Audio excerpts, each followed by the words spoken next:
अस्सलामुअलैकुम दोस्तों, क्या आप जानते हैं कि वायलेट पर्पल और पर्पल कलर के दरमियान क्या फ़र्क होता है? और क्या आप जानते हैं कि पर्पल कलर के क्या मायने हैं, इसकी अलामत, नफ्सियात और इस कलर को पसंद करने वालों पर इस कलर का क्या असर शुरू होता है? और अगर पर्पल कलर आपका पसंदीदा कलर है तो आपकी शख्सियत और नफ्सियात के बारे में ये कलर क्या बताता है?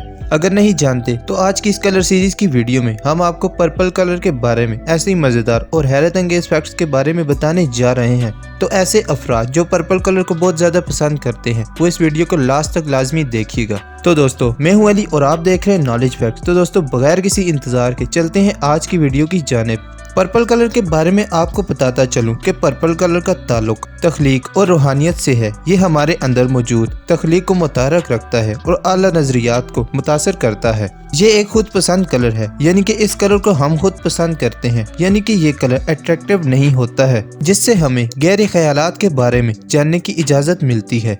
दोस्तों, वायलेट पर्पल और पर्पल दो कलर हैं। ये दो कलर एक दूसरे से मिलते हैं, लेकिन इनमें बहुत बड़ा फर्क होता है। इनके दरमियान फर्क ये है कि violet purple colour visible light spectrum यानी कि कोसिकजार, जिसे हम रेनबो भी कहते हैं, इसमें जाहिर होता है, जबकि पर्पल कलर ब्लू और रेड से मिलकर बनता है। गर्चे वायलेट पर्पल कलर से ज्यादा गहरा नहीं होता है, लेकिन रंगों के मायने में ये दोनों कलर एक जैसे होते हैं। दोनों कलर ब्लू कलर की रूहानियत के साथ रेड कलर की तमन्नाई और ताकत पर मुश्तमिल होता है। ये कलर हमारे जिस्म और रूह को आपस में मिलाता है, जिससे हमारी जिस्मानी और रूहानी तवानाई में तवाज़ुन पैदा होता है।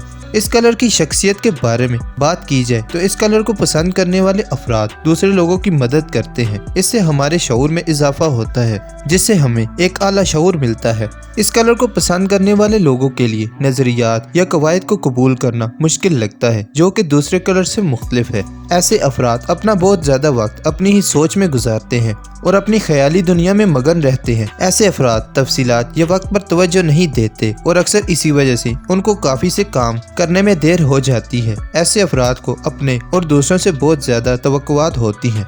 ताहम लोग अगर उनकी तवक्कुआत पर पूरा नहीं उतरे तो ये तनकीदी सोच का बायस बन सकता है। ऐसे अफराद ऐशो आराम की अशिया को पसंद करते हैं और बेहतरीन ख्वाहिशमंद रहने की कोशिश रखते हैं। ऐसे अफराद आज़ाद होना पसंद करते हैं और इसके अलावा ये अफराद किसी से भी मदद तलब करना पसंद नहीं करते। ऐसे अफराद अपने आप पर गुरूर करते हैं और कभी कभार इनका गुरूर हाथ से निकल जाता है और इनसे गलती सरजद हो जाती है, जिसका एतराफ़ करना मुश्किल हो सकता है। ऐसे अफराद के पास दुनिया के बारे में आइडियलिस्टिक नजरियात होते हैं, जो कि हमेशा बहुत इल्मी साबित नहीं होते। जैसा कि मैंने आपको पहले बताया कि ये अफराद बहुत रूहानी होते हैं। ऐसे अफराद की हसास नौयत की वजह से इनके जज्बात को आसानी से तकलीफ पहुँच सकती है, ताहम ये अक्सर फ़ख्र करते हैं और इसे जाहिर नहीं करते।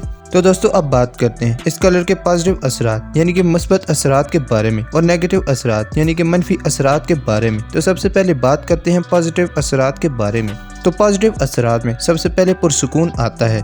ब्लू कलर की तरह पर्पल कलर भी एक पुरसुकून कलर है, जो दानिशमंदाना और सोच समझकर फैसला करने में मदद फराहम करता है। दूसरे नंबर पर हमदर्दी है। ये कहा जाता है कि पर्पल कलर मोहब्बत को और हमदर्दी के जाहिर करने के लिए हमें मुतासिर और हौसला अफजाई करता है।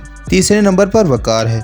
ये कलर वकार और इज़्ज़त नफ्स की तलाश के साथ वाबस्ता होता है। अब बात करते हैं इस कलर के नेगेटिव असरात यानी कि मनफी असरात के बारे में। तो मनफी असरात में सबसे पहले गैर माकूल आता है। ये एक रूहानी कलर है, इसी वजह से ये नामालूम, गैर मुनस्सर और गैर मामूली पर यकीन रखता है, जो कि गैर माकूल और गैर अमली दोनों तरीकों के सोचने का बायस बन सकता है। दूसरे नंबर पर दबाव है। ये कलर जज्बात को दबाने की तरगीब देता है, जो कि तनाव और जज्बातीपन को मजबूत बना सकता है। उम्मीद करते हैं कि हमारी आज की वीडियो आपको ज़रूर पसंद आई होगी। वीडियो पसंद आने की सूरत में इसे लाइक करें और अगर अभी तक आपने हमारे चैनल नॉलेज फैक्ट्स को सब्सक्राइब नहीं किया तो जल्दी से जल्दी हमारे इस चैनल नॉलेज फैक्ट्स को सब्सक्राइब करते हुए साथ ही मौजूद बेल आइकन पर भी ज़रूर प्रेस कर दें, ताकि हमारी हर नई आने वाली वीडियो का नोटिफिकेशन आपको आसानी से मिल जाए। आज की इस वीडियो में इतना ही। आपसे मुलाकात होती है हमारी अगली वीडियो में। अपना बहुत सारा ख्याल रखिएगा। शुक्रिया। अल्लाह हाफिज़।